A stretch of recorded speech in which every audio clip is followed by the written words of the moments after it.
Welcome to the Kings Beat podcast. I am James Ham, your Kings insider for ESPN 1320 and the Kings Beat. Joining me, Mr. Sean Cunningham from Box 40 and Mr. Brenden Nunes from the Kings Herald and the Kings Post podcast. What's going on, gentlemen? I am doing good. Another day in the life, really. By yourself, Sean? I am surprised I'm alive after Bottle Rock.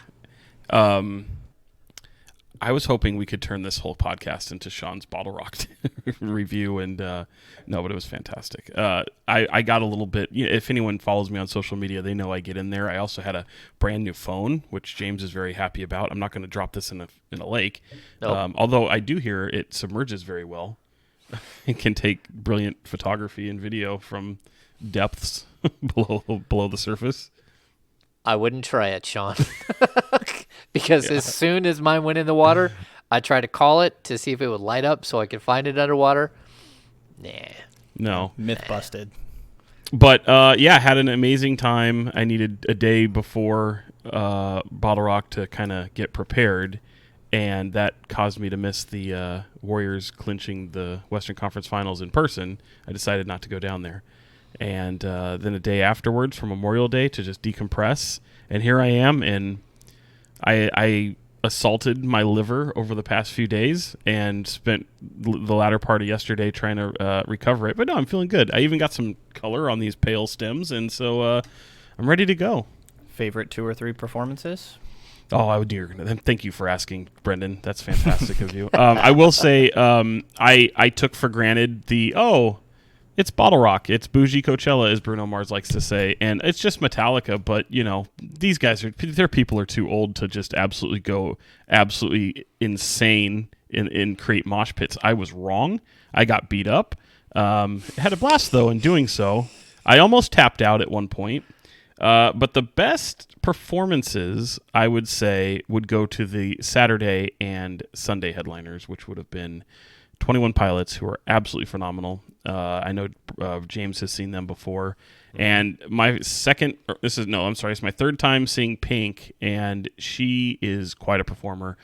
First time as a headliner. Usually she opens for Justin Timberlake like 10, 15 years ago when I saw her. But this was great, man. Yeah, it was a lot of fun. Interesting. No injuries? Because I have a friend who, him and his peeps go to Flogging Molly all the time, and someone always comes back with a broken foot. And I just think to myself, like, why? But I guess it's fun. I guess it's going the mosh pit or having a good time and slamming into people. You were in a mosh pit, Sean? I was. Yeah, I was there. I was also protecting some people because they were a little bit small, and Was this Paris Hilton? no, but similar thinking. They didn't Sean have to holding be her up. they didn't have to be this billionaire heiress, and I was just trying to be a good person. So yeah, it was treated like Paris Hilton. Yes, well, I think to be honest, the thing that actually probably caused me the most injury, if you will, wasn't even the mosh pit. I thought it would have been Sunday. Pink. Probably the second to last song. Her last song, she goes up and does the trapeze stuff, which is I even told my buddy Jose, I was like, how is she going to do this? Like, we didn't know that she was. He's like, you're out of your mind. She's not going to be able to do it over like all these people. And I said, yeah, that's probably a good point. She did. Like, she went over 40,000 people, however many people were out there, and was all over. It was incredible, and she was very high up there and doing flips and acrobatics and still singing and not lip syncing. By the way, she's literally talking to people. But that was cool. But the part I got hit with was all of a sudden they threw out these incredibly, some were bigger than others, these rubber bladder balls that are almost like the physio balls that people would work out with in the gym that Francisco Garcia broke his arm on when it popped, and all of a sudden they just start launching them. And I got absolutely sniped, headshot, 1,000 points, whatever on Call of Duty. I got absolutely just annihilated by this bladder ball into the face. Oh, bro, it was. Did you go down? I would have gone down if we weren't so packed in there like sardines. Somebody had me. They're like, oh my God. It's like, oh, headshot. I'm concussed. And it was brutal. But Once I came to my senses and realized I'm at a Pink concert and I just got annihilated. It was fine, bro. It was really fun.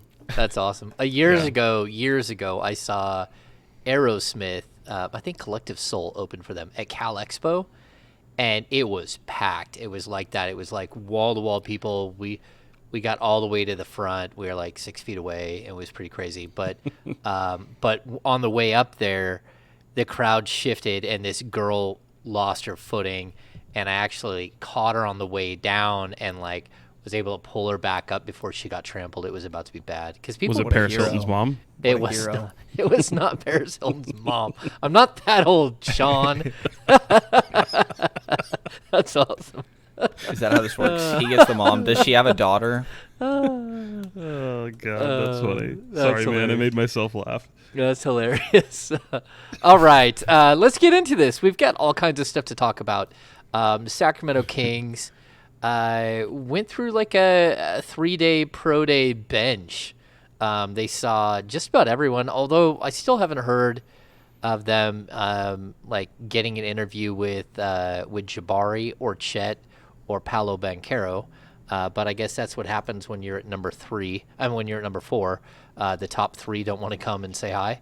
Right. But the Kings did take in. We've got AJ Griffin. We've got Benedict Mathurin. We've got Jaden Ivey. Any first thoughts on the pro day circuit? And I'll throw this one out. I'll start with this. We have Vivek at Jaden Ivey's workout, and I haven't confirmed it. First of all, Vivek was the only owner at any of the pro day workouts like in the last 2 weeks. But also that he only went to the Jaden Ivey workout. Should we be reading anything into that? Sure.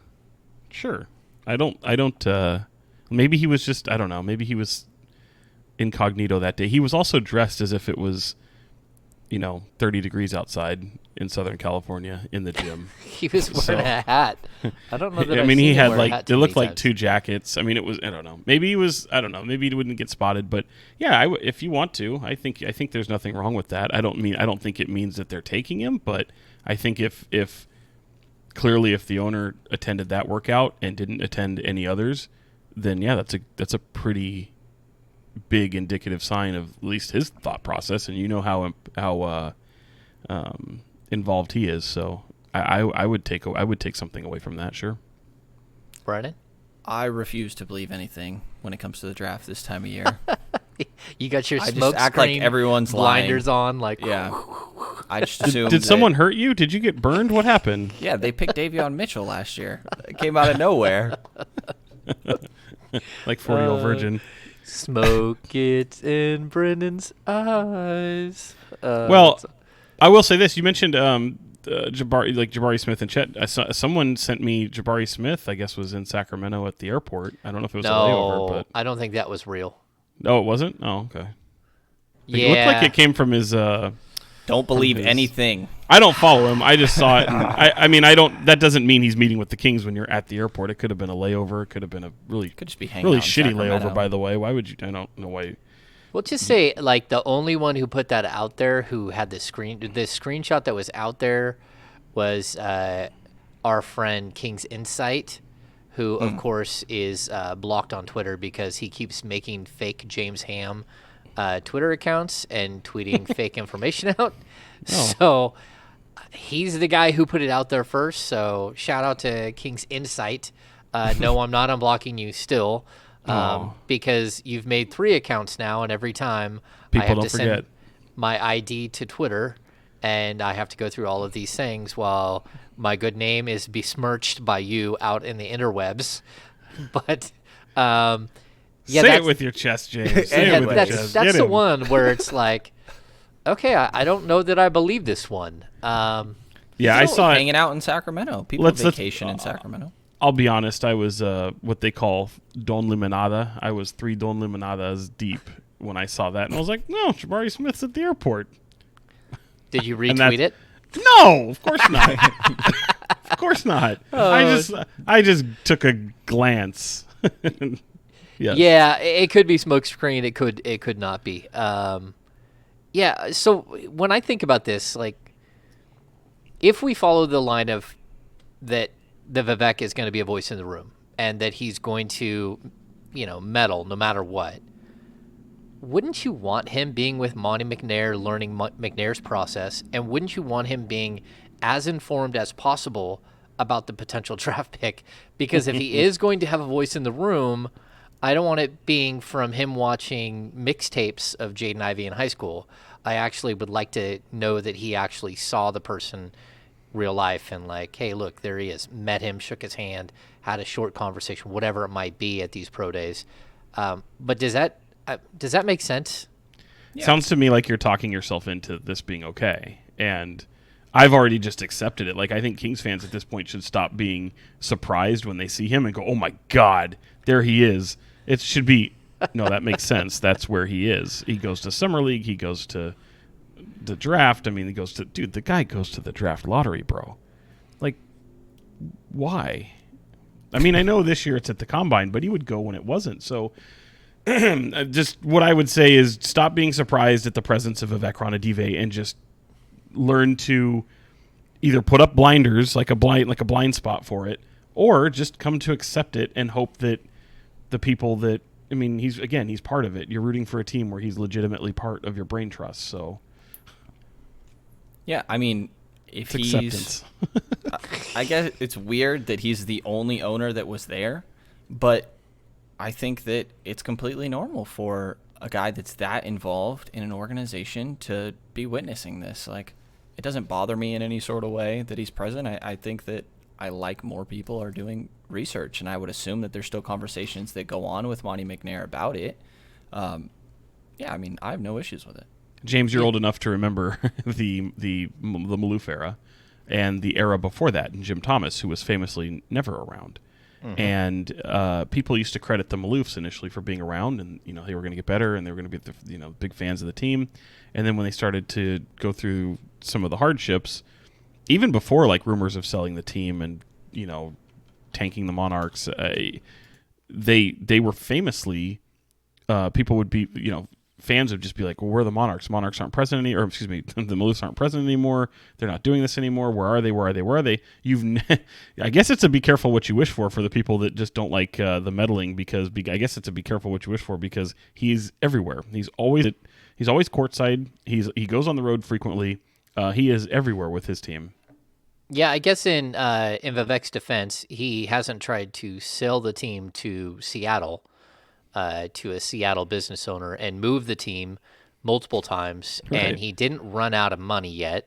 No. Whether that could happen or not, I don't know, but he certainly hasn't run out of money yet. He has put his money where his mouth is, and if he was to sell the team, or if he was to have one of these crazy situations, I kind of feel like he would at least be visible, where the Maloofs just like up and took off. Like, they left Paul Westphal holding the bag. Even Jeff Petrie didn't stand up and talk about relocation. They just let the players and Paul handle the whole situation the first time. Second time was a different story. We did get George Maloof talking about how he's a developer, and a very, very good one at that, which he built that $800 million tower that he owns nothing of. Lost all his money there. So maybe he's good at developing a building, which I don't think I would trust him to actually put a shovel in the ground outside of a golden one on opening day of a build. But I'm not quite sure how he was good at that.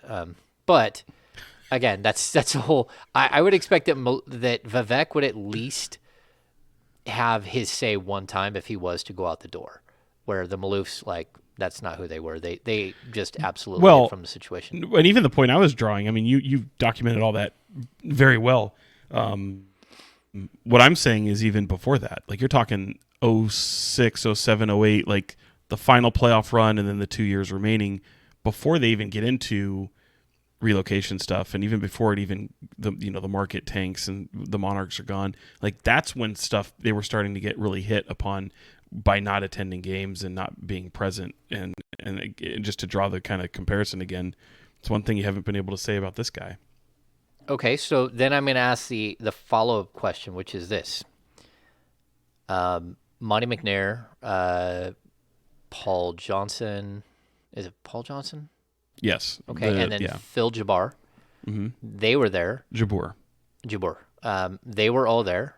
And we had no Anjali, and we had no Wes Wilcox. Should we be reading anything into the fact that Wes Wilcox was not at the 3 pro days? No. think. I mean, not personally. I mean, I don't. I mean, why would you say? Yeah, why would you think so? Well, I'm just wondering because Wes Wilcox is everywhere on this team over the last year. Well, do we know for sure that he wasn't there? I mean, I know I didn't see him in any there. photos, but okay, yeah, I was not doing intel over the weekend. I did intel over the weekend. He was not there. Yeah. Okay. Brenden, you say no? Not really. But he is the assistant to the regional manager. Very important role. I don't know. Like, you can still... It doesn't. No. I'm not reading into much of anything right now. Okay. You're not reading into anything. Draft season, there's always... I don't know. There's too much for me to keep up with. We've become speculation podcast. This is kind of fun. I'm just wondering. Do you read into anything, James? No, I just think it's interesting.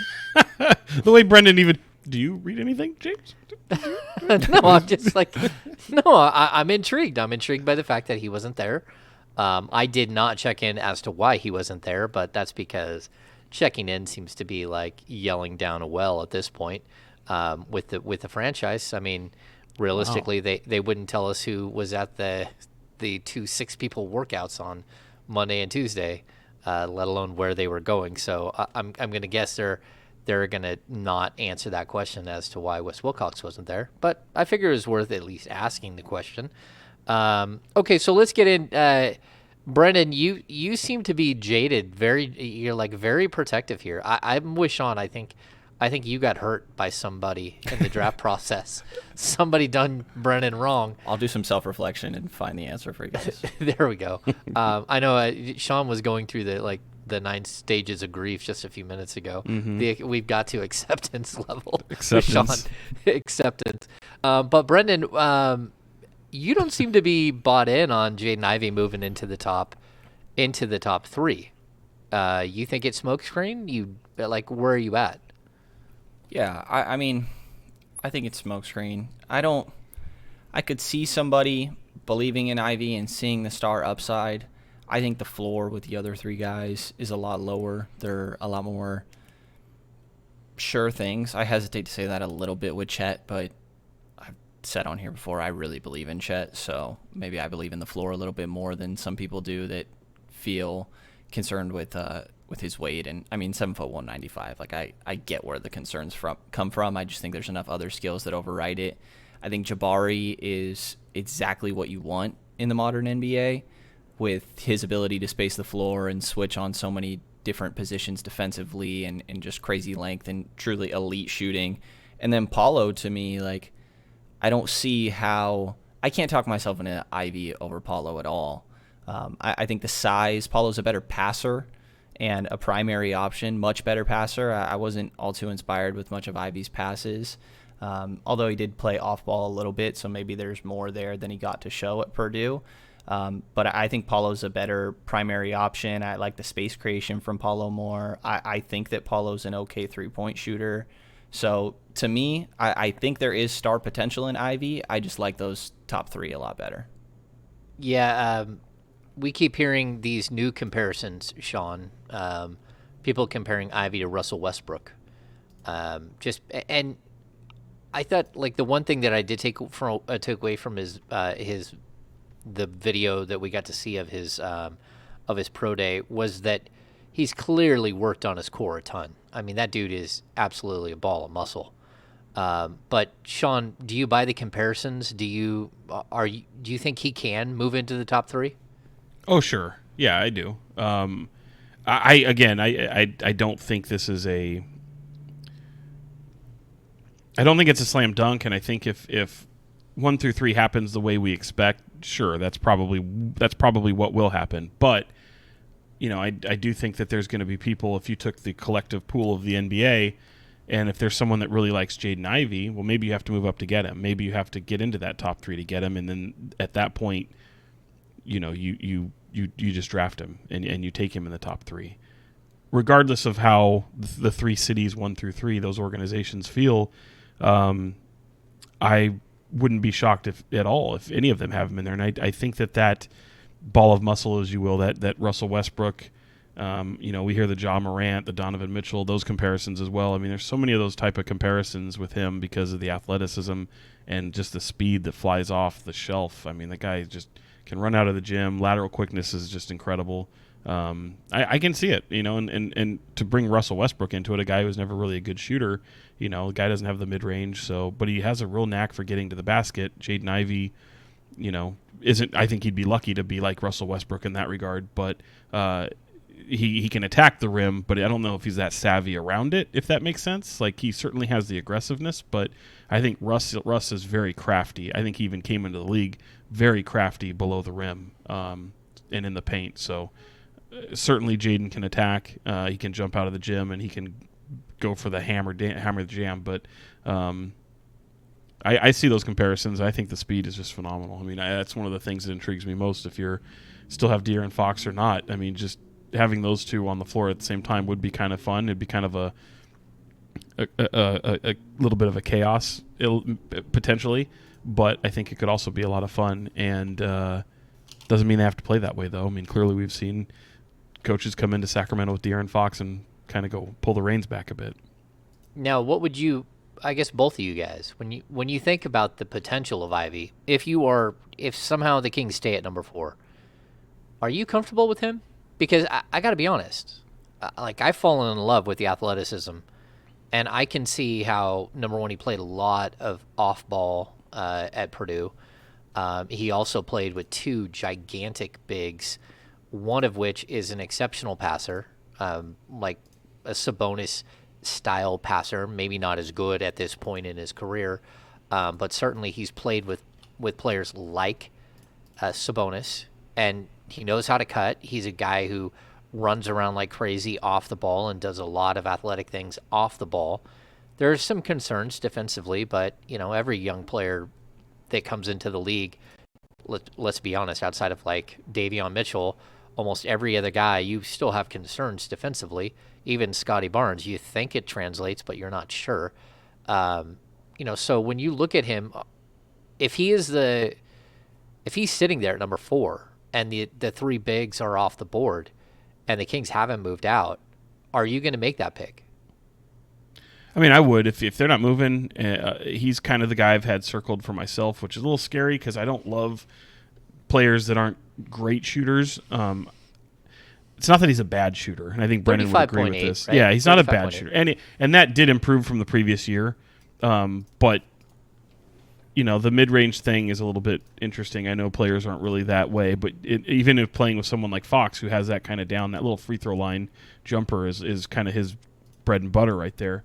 I'm not concerned about it. Like I think he makes up for it in a lot of different ways. I think he is a higher basketball IQ than people give him credit for. I think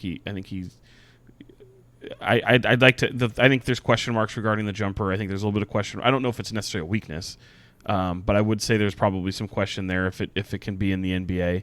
And then to that point, like, how's his playmaking ability, which I think we've seen in glimpses in college. I want to see how that translates to the NBA. Does he rely upon the speed to become a playmaker? Can he run a half-court set? Does he need the ball in his hands? Some of those things. But, yeah, I mean, if you're looking at Jaden Ivey, I'd have no problem with them taking him for, and it's probably the move that I'd make. As a secondary or even third ball handler, though, I'm not so concerned. I'm not, is he going to be as good as Dante DiVincenzo as a creator for others? He might be close. So, I'm not sure that I'm worried about the playmaking because both of you guys brought it up. But, is it that big of a deal? I mean, Fox is going to be the point guard. Sabonis is going to be the hub that you run the offense through. You want a guy who can, hit the hole and then find the guys in the corner for sure. But I think Ivey can do that. I think he can do the basics. Can he do a drawn kick? I'm sure he can. So I don't know, Brenden, where are you at with him? If it is if the Kings are on the clock and the 3 bigs are gone, is he your pick at 4?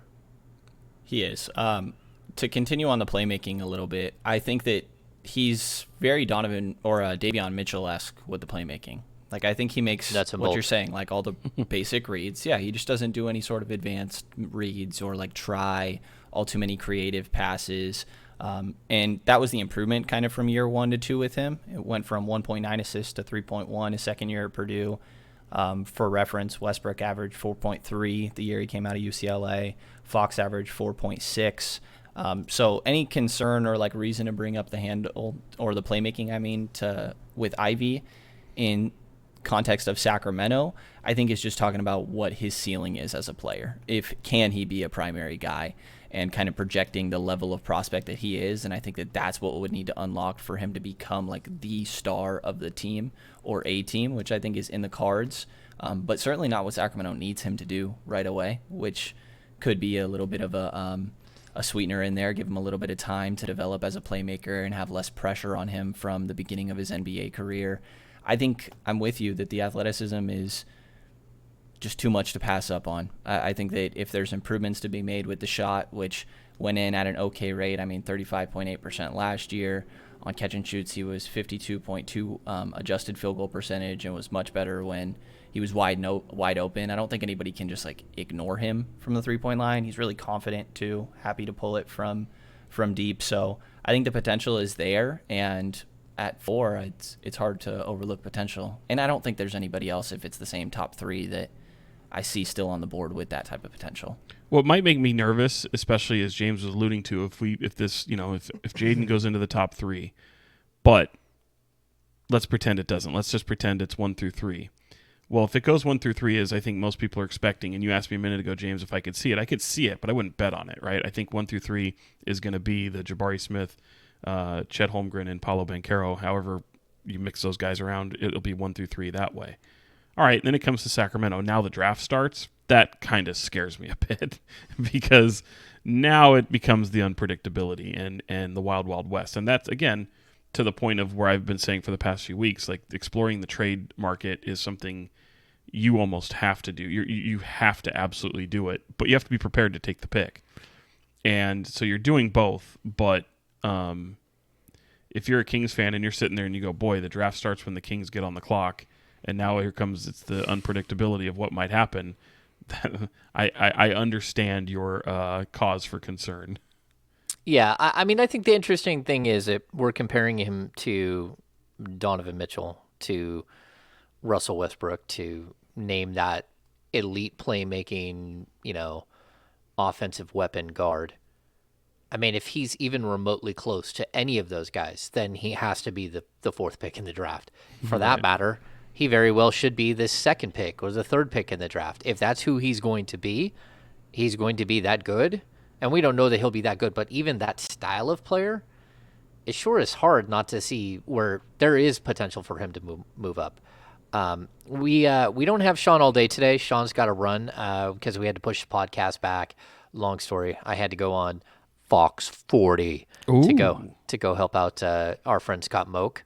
And that was fun, but it pushed us back a little bit. Sean, so I want to skip to this question, and then Brenden and I are going to carry on without Sean once he departs us. It brings us to the fact that if number 4 is where the draft starts, right? It's basically that moment where the visiting team wins a game in a playoff series. That's the 4th pick in this year's draft. If you're looking at that pick, and we're not talking about trading out, we're talking about trading down. And then, if you're going to be this high in the draft, you really can't trade down substantially, in my opinion. So if we're looking at Detroit, Indiana, Portland, New Orleans, those are the guys behind you. Even San Antonio, I think, is at 9. Washington is at 10. Is there a trade that you could come up with? Is there something that you would go, oh, okay, I would move down from 4 to 6 or 4 to 9 if this, and this were involved? Go ahead, Brenden. Is this for me? Go ahead, Brenden. We can start with Brenden. Yeah. Yeah, I don't know.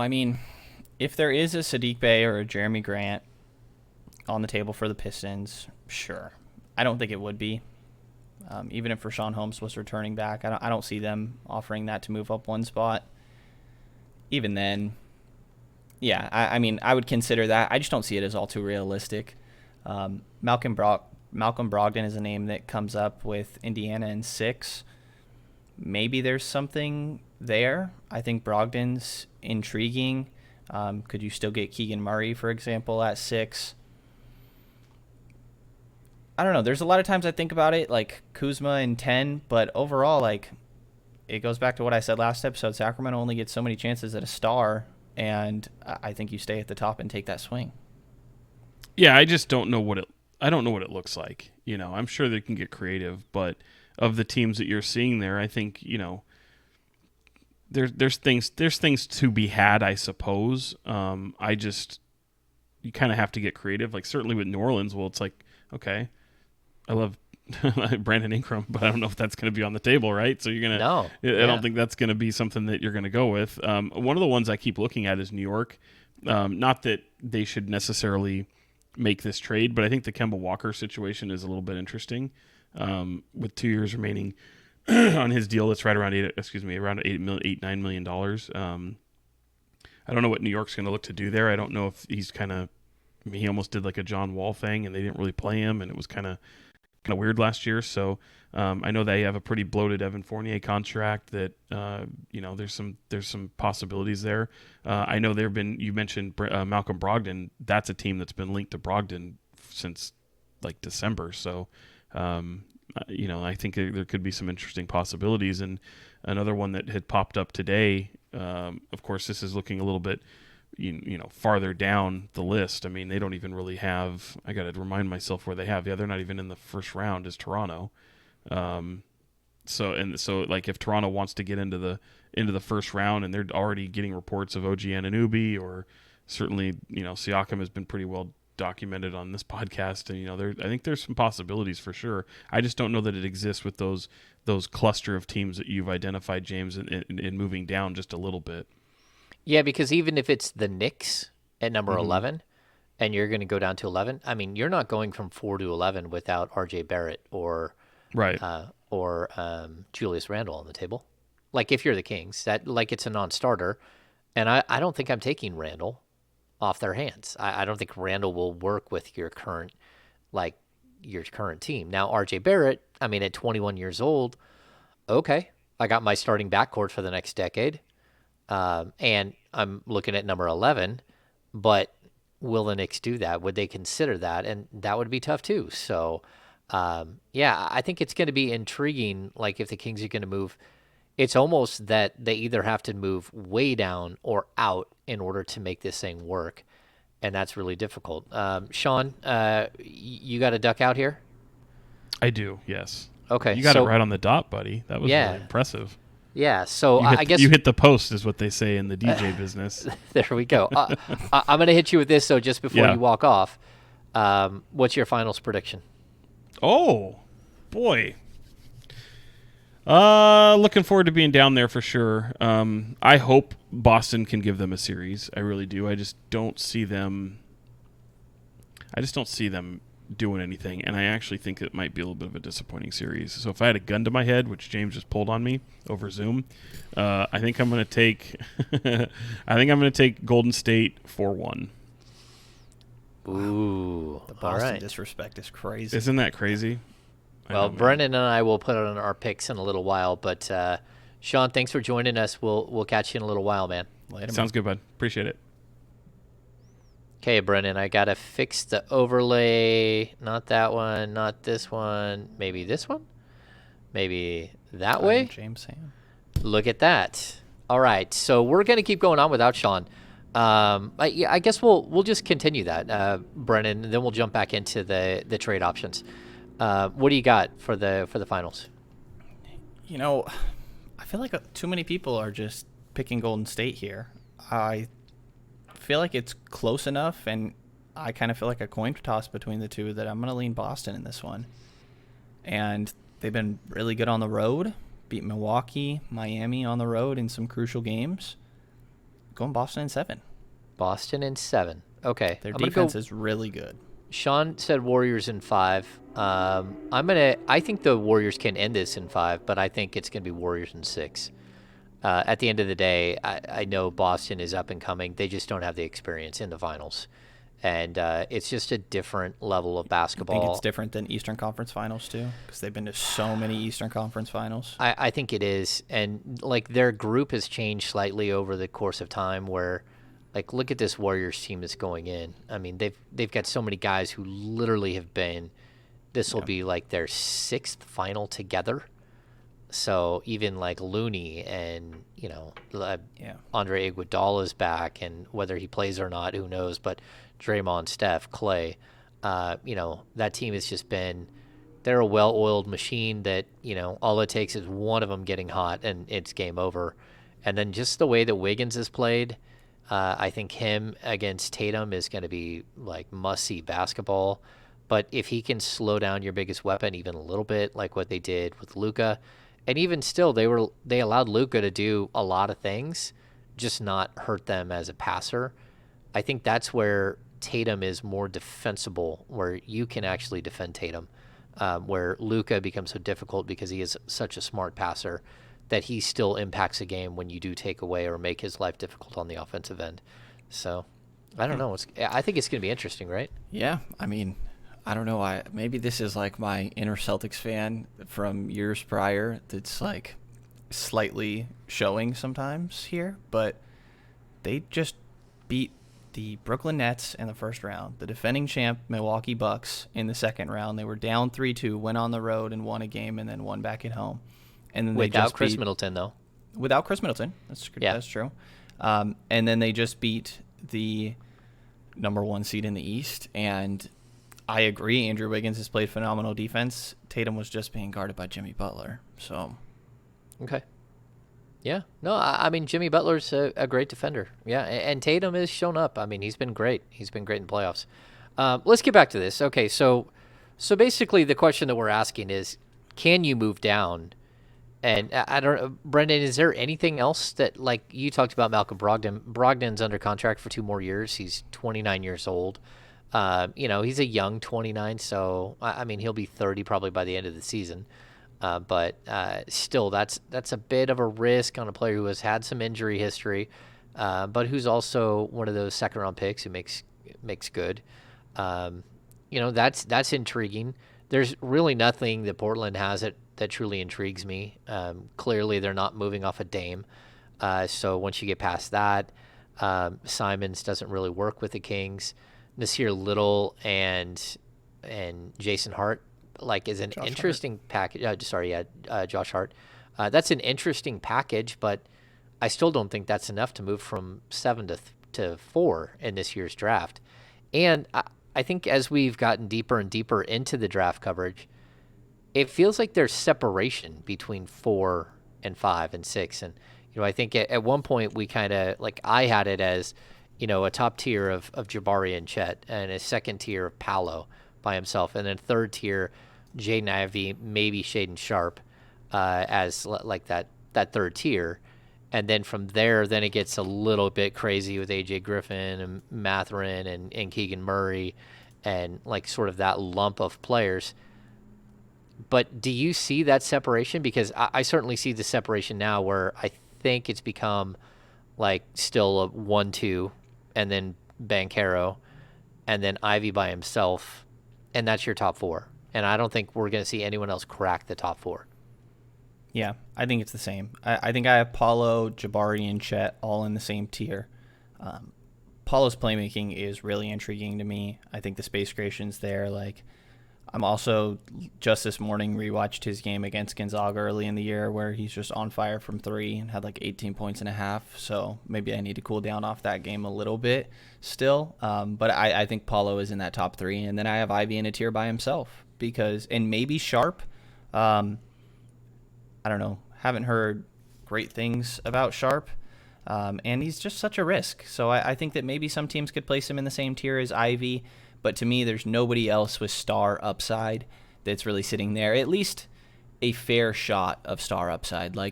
Maybe Dyson Daniels or AJ Griffin hit their 95th percentile outcome and become a star. But like, so it's in the cards for other players, but it just feels so much more feasible for a player like Jaden Ivey that I'd have him in that tier as well. And then there's a fall off after that where you do get to Dyson Daniels, AJ Griffin, Keegan Murray, Benedict Mathurin type guys.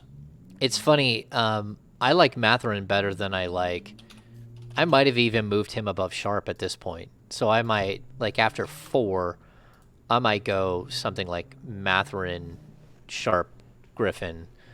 I'm not even considering, is it Daniels? Dyson Daniels. Yeah. Yeah, I'm not even really considering him at this point. I mean, he looks like maybe a 9-10 that would work, but, we keep skipping over Keegan as well. And in that group, I mean, I like Keegan because he's definitely a position of need, but the Kings also need a long-term answer at the starting shooting guard position or the small forward position, and that's where I think, again, like Griffin, Mathurin, Sharp all kind of lump in as either big 2s or 2-3 combos. And, I mean, they all have relatively the same size. You're looking at basically 6'6" guys with good wingspans, tremendous athleticism, and each of them have their sort of pluses and minuses. Griffin being the best shooter of the group, Sharp being the biggest, like, sort of upside guy that, like, the mystery guy, and then Mathurin being, in my opinion, probably the best, closer to a finished product than the other two, but also the best 3-level scorer of the group, guy who can do just about anything and who can put a team on his back. I don't think any of them at this point are like what you would consider lockdown defenders, but they're all young as well. Yeah, I think they all have a lot of room to grow on the defensive end. Daniel's probably being the furthest ahead, but he has question marks when it comes to how he's shooting.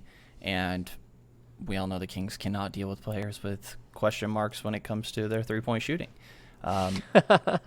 So if the Kings were sitting at 5, I'm pretty sure I'd be preaching Keegan Murray pretty adamantly.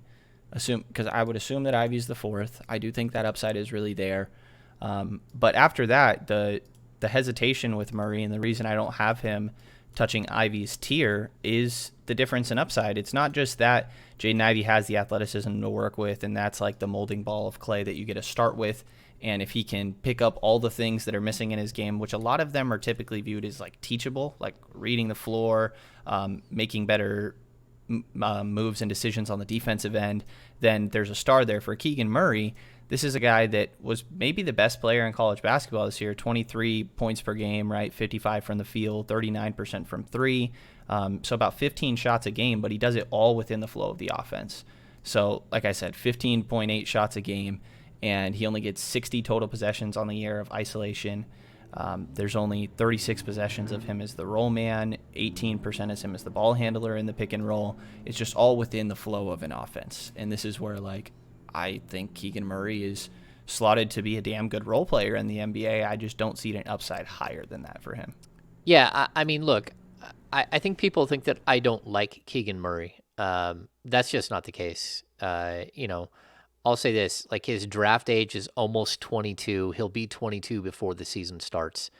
And so that's going to be something that you consider in this. He is a sophomore, like Mathurin, like, Jaden Ivey, but a much older sophomore. So the potential, goes down with each year that you put in time in the college game.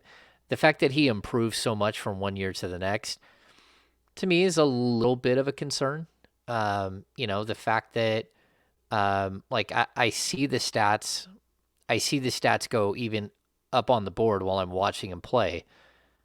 I still don't think that it's like super, super impactful. Like, and I again, people think I don't like him. I do like him. I just don't like him at number 5. I mean, I think that in a typical draft, he's usually between 10 and 18. That's where you would typically take a player that's like this.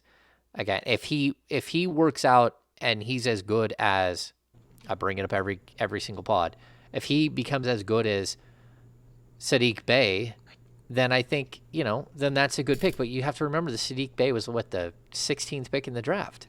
Yeah. So yeah, he's like a Harrison Barnes, Jeremy Grant. Well, but Harrison Barnes even had the step above because Harrison Barnes coming into the league had this elite athleticism. What did he go, like, number 7? But yeah, like if the peak is Harrison Barnes or Jeremy Grant, then that's not bad. I mean, that to me, that's like borderline plus starter. It's not like he's not an all-star. There isn't a way to, but I don't even see like the Rudy Gay in his prime potential. Like I see some of it, but I don't. He doesn't have the athleticism that Rudy Gay had coming into the league. He doesn't have the sheer length. I don't think he has a 7'3" wingspan at 6'8". Is he a better 3-point shooter than Rudy coming into the league? Yeah. But at the same time, his 3-point shooting was all over the board. He had like a couple of games early in the tournament that really bolstered his shooting percentages. He was down around 38%, and then boom, he hit it like a 6 of 8, and it pushed him up higher. Where Jaden Ivey was much higher and then struggled at the end of the year in the last couple of games, and his 3-point percentage dropped considerably down to 35.8. So, like, again, I don't think that he's not a special shooter from three. He's a quality shooter. He can be, if he could reach the Harrison Barnes status, then that would be amazing as far as the 3-point shooter. But that's tough to do. Like, Harrison Barnes is a very good 3-point shooter at this point in his career. So I don't know. Like, you would take him at 5. I would really struggle with that because I just think the ceiling of some of the other players that are still on the board right there are higher. And I might be wrong at the end of the day, but again, I look at him as like a very specific type of player. Like, could he be Tobias Harris? Maybe. Tobias Harris was the 19th pick in the draft. Can he be Trevor Covington. Robert Covington, Trevor Ariza? Can he be? And Trevor Ariza was like I can't remember, 14th pick in the draft or something. Like, that's the type of player that he is. He's a guy who puts up gaudy offensive numbers in his college career, but they usually don't just like drop right in and be gaudy as a pro. And then all of the other numbers, they look great, but I don't see him blocking 1.9 shots per game at the pro level. I just don't see it. I don't even think he can rebound at the same level at the pro level. So, I would expect him to be more like 6 rebounds a game, maybe 0.8, 0.9 blocks per game at the pro level. Yeah, and that's I where think that makes sense. Yeah, that's where I start to like, okay, what are we looking at here? We got one guy that we're comparing to, Russell Westbrook and Donovan Mitchell. Like, that's where it's like, okay, wait, you got to take that guy at 4. Like, if that's who he could be, then you have to take Jaden Ivey at 4. Yeah, and that's absolutely where I'm at. They'll have to do their due diligence on Sharp and see where he's at as well, because his athleticism is reportedly ridiculous, and you can see it in the 1-on-0 workouts, the just really thrilling video footage of Shaden Sharp that we have out there to study. So the front office will have to do their due diligence, and maybe they'll view Sharp as somebody that has that sort of ceiling too. But to me, it's Ivey by himself right there in that tier. Yeah. It's interesting because Sharp still hasn't done like a bunch of stuff.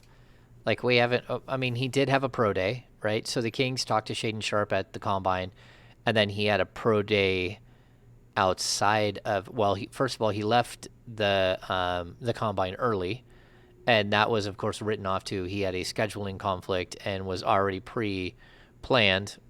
Whatever. I don't buy that. But then when we really look at, like, he did have a pro day, Kings attended that as well. So there is some information on him, but it sort of seemed like he's a guy who's kind of getting forgotten about at this point.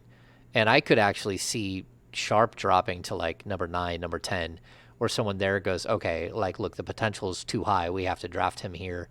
And some of these other guys move up. And then I'll also tell you this, like, there are guys that are getting moved up way up to higher than they should be. And that's just the game. That's just the game that we're dealing with here with mock drafts and all that stuff. I don't buy a lot of the high-end movement on some of these guys where, we're literally looking at a guy who's like the 18th highest prospect, and all of a sudden, like, someone thinks they remind him of Josh Giddey, so they're moving him up to number 8 or number 6. I'm confused. Like, there's enough footage. There's enough, background information to know, who some of these guys are, and all of a sudden they're getting moved up awfully high, awfully quick. And so, don't believe anything this time of year? Or?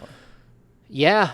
No, I mean, I think some of it, right? So, like, was it 3 weeks ago we saw Johnny Davis take a meteoric rise up to, like, number 6 on draft boards, and now he's back down to, like, number 11 or 12? Yeah. And then, again, all of a sudden we're seeing Dyson Daniels go whoosh, shoot right up into the top. And last time I checked, Dyson Daniels, like, did not show good athleticism at all at the combine. Like, his max vert, I think, was 30 inches. Like, that's not, that's, like, it's slightly above where Brad Miller was, but not by much. So, yeah, I don't know. It's kind of intriguing. Where are you at with who? Is there anyone in that top 10 of yours that you're looking at? Like, I don't know why he's here. Let's see. Not too much, really. Like, I think that Jalen Duren is going to be interesting to me. He feels like he should be a lottery talent. In weird ways, I could almost see him falling a little bit further. I think he makes a lot of sense for San Antonio, for example, but I think they also need shooting and wings, so it would be easier to look in that direction. Does Washington feel like they need a big? Maybe OKC or Charlotte tries him out. He's just somebody that's going to be interesting to me and feels like has a pretty wide range. Where is he going to be mid-late lottery, or is he going to fall slightly out of it? Tari Eason is somebody that I really like as potential of jumping into that lottery. I think the versatility he has on the defensive end and some of the flashes he showed on offense at his size and length is intriguing. But no, I mean, I feel pretty good about a top, like, say 9 or 10 sort of prospects. Okay. I just looked. Dyson Daniels, 34-inch vert, 29-inch standing vert, 34-inch max vert. Still not. I mean, that's not typically what you're seeing out of, like, a 6'8" small forward or shooting guard. Even, he does have some point guard skills, but I think questionable shooting. Yeah, questionable shooting. Like, I think the NBA is a copycat league, and you see guys that, oh, well, maybe he's the next Josh Giddey. It's like, okay, look, he's Australian. That's about it. It's like, what is it? Oh, you probably wouldn't even get that reference. Australian for beer. I can't remember what the big giant Australian beer is. Sean would know. Yeah, no, he would. Anyway, it'll come to me. Like, while we're going through this. But it's again, like everybody that says the Kings should never select another forward from Duke. Yeah, Foster's Australian for beer. There it is. Popped in my head. I mean, there's some validity to that. There are a lot of Duke players that don't work out.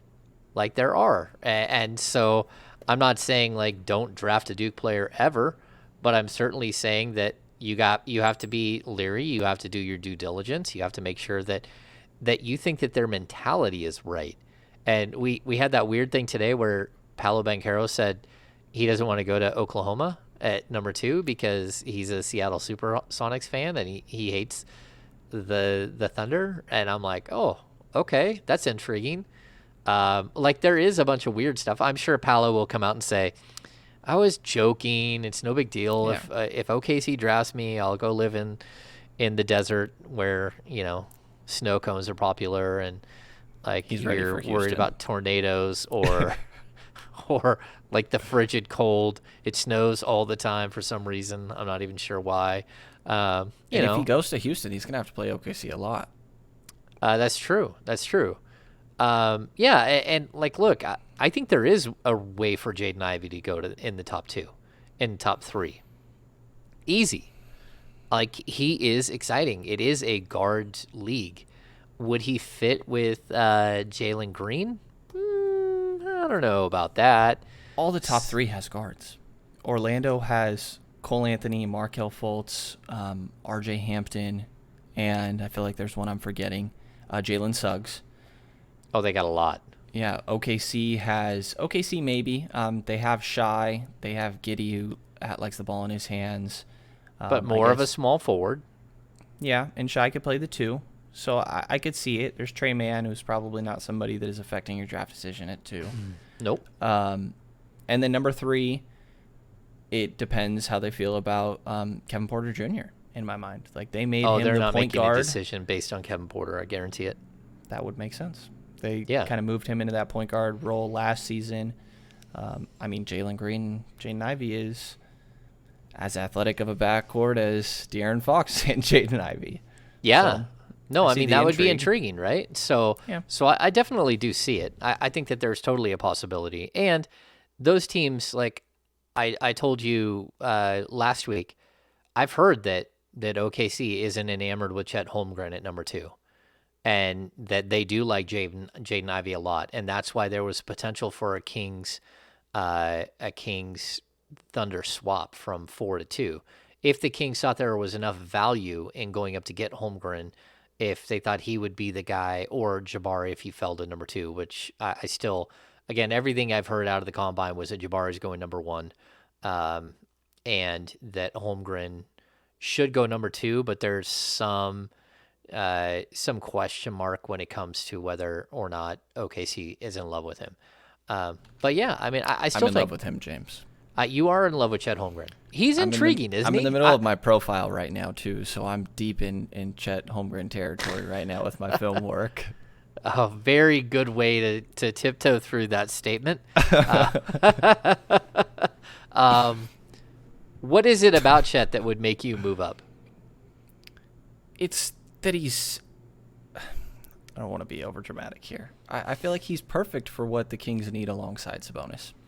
They need somebody who can block shots from the 4 position and also space the floor. Space the floor, and handle the ball. He steps off the court. He steps off when Sabonis steps off the court. If you had another big man you can throw the ball into and start running the offense through him as well. Man, he's playing intriguing. the same style. Rashawn Holmes came in so many times this year and tried to be Domantas Sabonis. Chet Holmgren can please try to be Domantas Sabonis. Let's see how this works. There's upside with Chet too. Like some of the ways that when he gets a board and he's taking it down the court himself, like the handling flashes are intriguing. And it's difficult to gauge because it's not something that you're like, wow, that looked like a crazy tight handle. You have to keep in mind this is a 7-footer.